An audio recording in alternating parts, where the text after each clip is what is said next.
Hey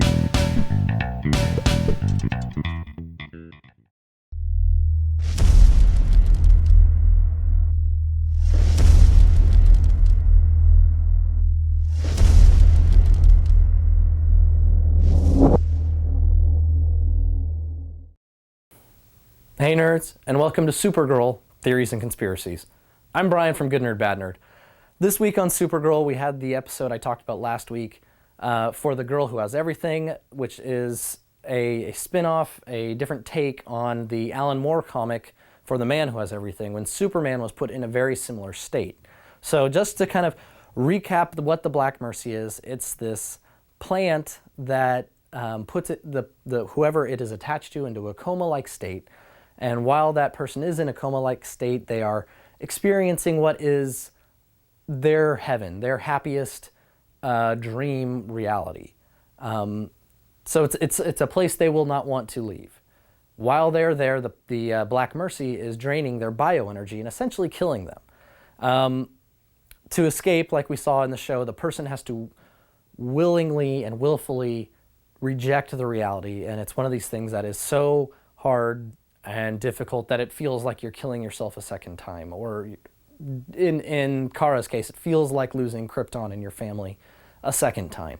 So that's what that is. Now, an interesting thing, a lot of people were curious, and myself, I was curious if this was going to introduce Mongol, who's an alien warlord. He's the ruler of the planet Warworld, a big Superman villain.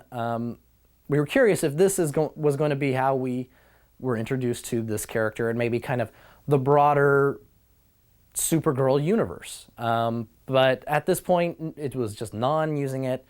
And it's not to say we still won't get to see something like Mongol, but at this point, that's not what's going on. So in her world, when she's on Krypton, we get to see a lot of kind of alien architecture, stuff in the background. We didn't get to see as much of it as I would have liked, but we still did get to see some very Kryptonian stuff, the costuming, the architecture. But we also got to see the floating house robot, Kal-El. This is a robotic assistant for the House of El.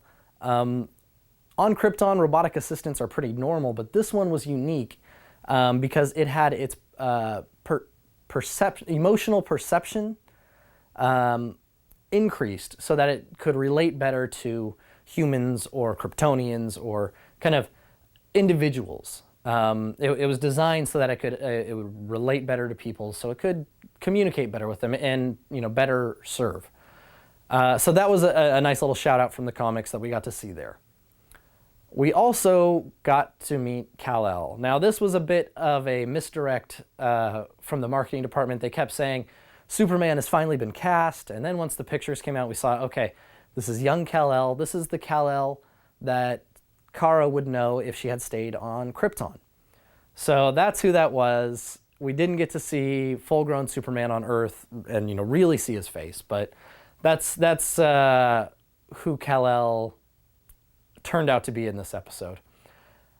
Now the next thing, this is outside of the dream in the real world, Maxwell Lord. He's becoming quite an enigma for the team. Because unlike in the comics, or unlike specifically Lex Luthor, who they're kind of playing him off as, he's not just in it for him. He doesn't have this, I would be great if it wasn't for Supergirl mentality. He literally and genuinely seems to be concerned about the fate of the Earth.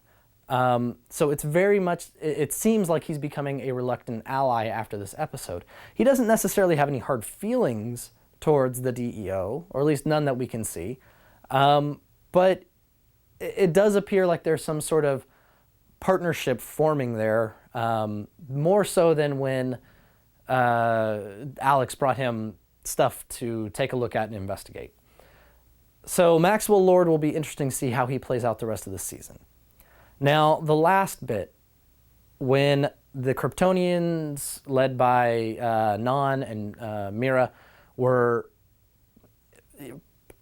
pulling off their plan and what they were going to do, we learned it was called Myriad. Now this, there's a couple things here. There is a character in DC Comics named Myriad, but she doesn't seem really relevant to what's going on, except in one instance.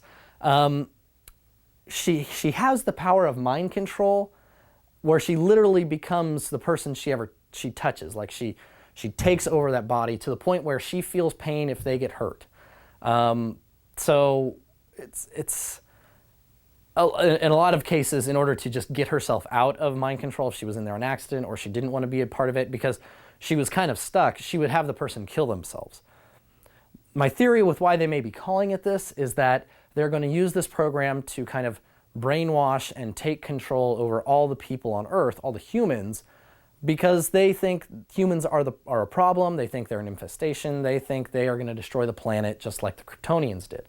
So it's possible they are going to use this Myriad program to take over the minds of all humans and get them to kill themselves or use them as slaves, or it's hard to say.